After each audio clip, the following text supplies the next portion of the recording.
Qui est l'architecte? Qui est l'ingénieur? C'est cette question-là que les gens se posent sur des chantiers. Suivez-nous jusqu'à la fin de cette vidéo et vous allez connaître clairement le rôle de chacun d'eux. Avant que l'entrepreneur ne mette le premier coup de pioche sur votre terrain, deux personnes ont eu à faire un travail très important. Il s'agit de l'architecte et de l'ingénieur. Je vais commencer par un architecte. Un architecte est le professionnel du bâtiment qui se charge de la conception, c'est-à-dire de faire les plans, et du suivi des travaux pour le compte de son client. Le client, ça peut être une personne physique ou bien ça peut être l'État. L'architecte est chargé de concevoir le projet architectural. Ce projet défini par des plans et des documents écrits tels que l'implantation des bâtiments, leur composition, leur organisation et l'expression de leur volume. Un architecte intervient généralement sur toute construction, rénovation et extension. Le cœur du métier concerne l'aménagement intérieur et extérieur du bâtiment. L'architecte est le professionnel de la conception. Ne le confondez pas avec un dessinateur. La conception est l'étude qui permet de rendre votre maison confortable, saine, économe en énergie, esthétique, solide et économique. Il possède les connaissances techniques et réglementaires nécessaires pour prescrire les solutions appropriées, contrôler et coordonner les différents artisans. L'architecte, c'est un expert en économie de la construction. L'architecte a l'obligation de concevoir un projet qui respecte le budget de son client. Il gère le suivi financier de l'opération du début de la conception jusqu'à la livraison. Il est l'expert de l'urbanisme. L'architecte a l'obligation de concevoir un projet conforme à toutes les règles d'urbanisme. Il est aussi le professionnel du bâtiment dont l'État reconnaît la compétence.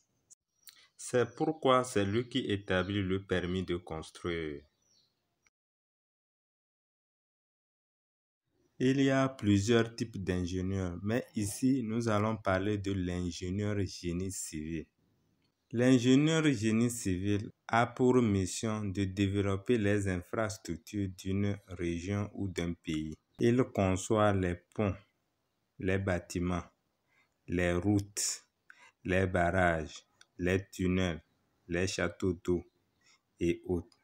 Il réalise également des projets d'aménagement liés à l'eau et à l'énergie. Comment travaille-t-il? L'ingénieur réalise des études d'avant-projet. Il étudie par exemple l'impact des constructions prévues sur l'environnement et sur l'économie de la région concernée. À partir de ces conclusions, il valide ou non la faisabilité du projet. Il est ensuite chargé de réaliser des calculs mathématiques en prenant en compte la dimension de la structure, les contraintes du terrain ou encore le type de matériaux utilisés pour permettre la conception et la réfection de certains ouvrages. Enfin, il peut gérer l'exécution des travaux et élaborer les programmes d'entretien de ces ouvrages. L'un des objectifs principaux de l'ingénieur du génie civil est d'aménager l'environnement afin de protéger la population et les infrastructures existantes des catastrophes naturelles.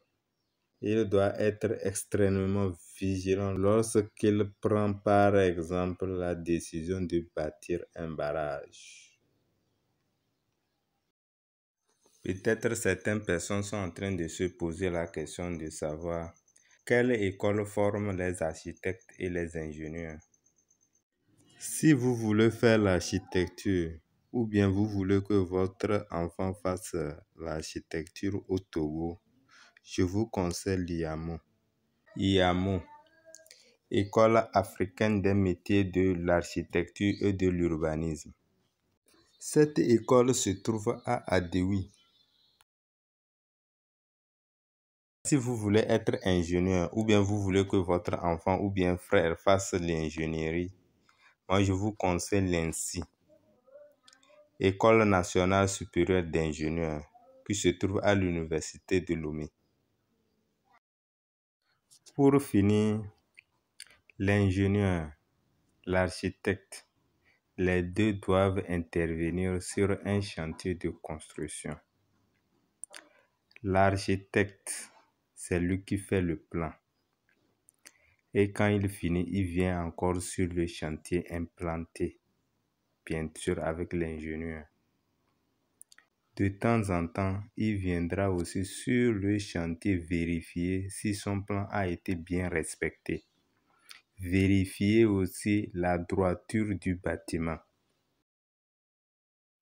L'ingénieur, à son tour, fait le dimensionnement, c'est-à-dire le calcul de la longueur, de la largeur et de l'épaisseur des semelles, des poteaux, de la longrine, du chaînage, des poutres et de la dalle.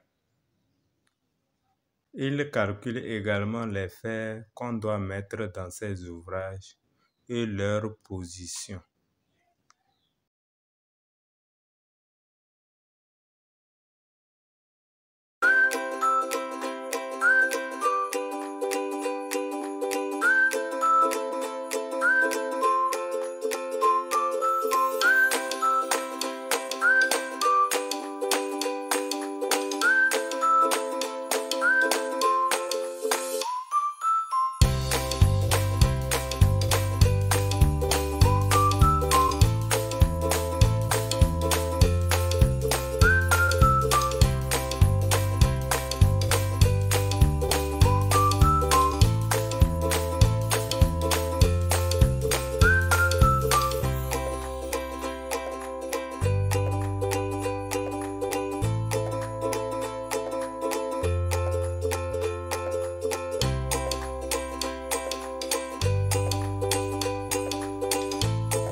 Merci d'avoir regardé cette vidéo.